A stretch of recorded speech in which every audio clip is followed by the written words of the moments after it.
పల్లీ చిక్కీ లేదా పప్పు చెక్క. ఇది చాలా ఈజీగా తయారు చేసుకోవడం ఎలాగో చూద్దాము. మనము 2 కప్పుల వేరుశనగ పప్పులను తీసుకుందాము.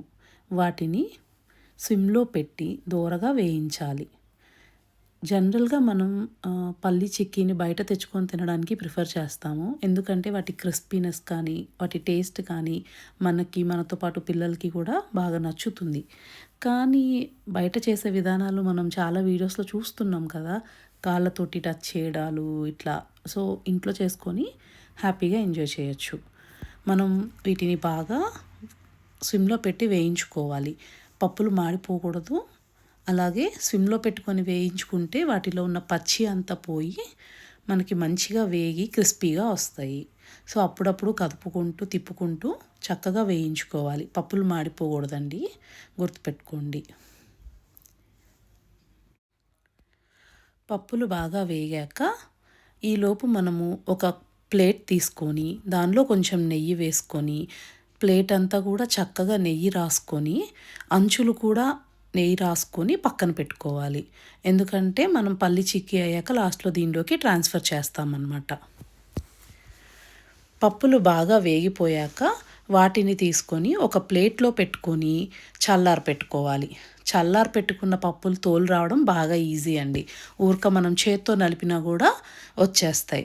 ఏ ఇబ్బంది లేకుండా ఈజీగా వచ్చేస్తాయి అన్నమాట. అందుకని చల్లారనిచ్చాకే తోలు తీయడానికి ప్రయత్నించండి.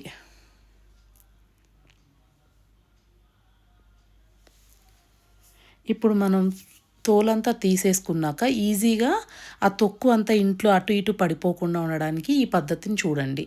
చక్కగా ఒక డీప్ ఫ్రై చేసుకునే గంటె ఉంటుంది కదా, దానిలోకి పప్పులు వేసుకొని లైట్గా అలా ఇలా షేక్ చేసేస్తే మనకి అంతా ఒక క్లాత్లో పడిపోతుంది. చూడండి, అది ఈజీగా మనం తీసుకెళ్ళి డస్ట్బిన్లో వేసేసుకోవచ్చు అనమాట. ఇల్లు అంతా పడిపోయి లేదంటే మనం వాటర్తో క్లీన్ చేయడానికి ట్రై చేసి అది అంత చెత్తలాగా అయిపోవడం ఇలాంతా కాకుండా ఇది చాలా ఈజీ పద్ధతి అని నాకు అనిపించింది. సో నేను మీతో షేర్ చేస్తున్నాను. జస్ట్ ట్రై చేయండి. If you like it you can carry on అనమాట.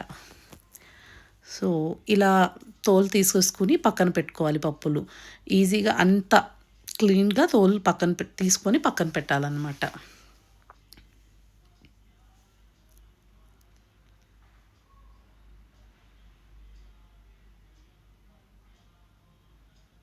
చూసారు కదా ఎంత ఈజీగా వచ్చేస్తుందో. మనకి పప్పులు సపరేట్ అయిపోయి కింద తోలు సపరేట్ అయిపోయి పడిపోతుంది. సో అంతా అలా క్లీన్ చేసుకొని పక్కన పెట్టుకోవాలి. ఇప్పుడు మనం పాకం రెడీ చేసుకోవడానికి 2 కప్పుల పల్లీల కోసము 1.5 కప్పు బెల్లం తీసుకుందామండి. ఆ 1.5 కప్పు బెల్లం ప్యాన్లో వేసేసి అలాగే 1/2 కప్పు మనం ఏ కప్పుతో అయితే పల్లీలు తీసుకున్నామో దానిలో 1/2 కప్పు తోటి వాటర్ కూడా యాడ్ చేయాలి. వాటర్ కూడా యాడ్ చేసి చక్కగా మనం పాకానికి రెడీ చేసుకోవాలన్నమాట.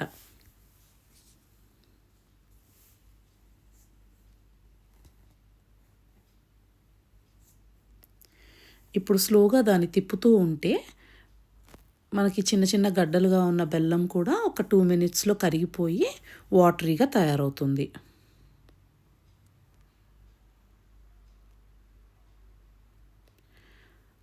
పాకం పట్టే వరకు కూడా మనం తిప్పుతూ ఉండాలండి. స్విమ్లో పెట్టాలి లేదా మీడియం ఫ్లేమ్లో అయినా పెట్టచ్చు. అంతేకాని హైలో పెట్టకూడదండి, మాడిపోతుంది. బెల్లం స్మెల్ కూడా టేస్ట్ కూడా ఏదో డిఫరెంట్గా అనిపిస్తుంది, మనకు అంత నచ్చదు. సో స్విమ్లో కానీ మీడియం ఫ్లేమ్లో కానీ పెట్టి మనం పాకంకి తిప్పుకుంటూ ఉండాలి. ఇలా బాగా నురగలు వచ్చేటట్టుగా అవుతుంది.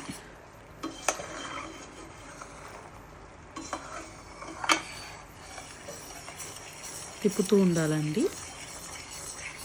పాకం అడుగంటకుండా ఉండాలి కదా, తిప్పుతూ ఉండాలి. మనకు కొంచెం పేషెన్సీ కావాలి ఈ టైంలో.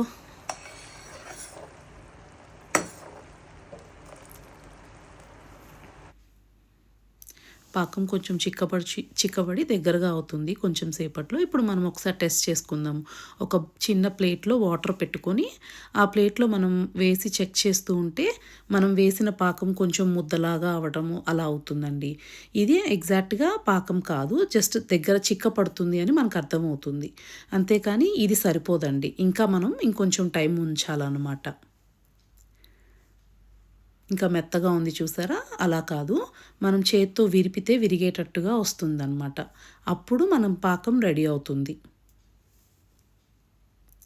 సో, బాగా తిప్పుతూ ఉండాలండి. ఈ టైంలో అస్సలు తిప్పకుండా మర్చిపోయి చేయకూడదు.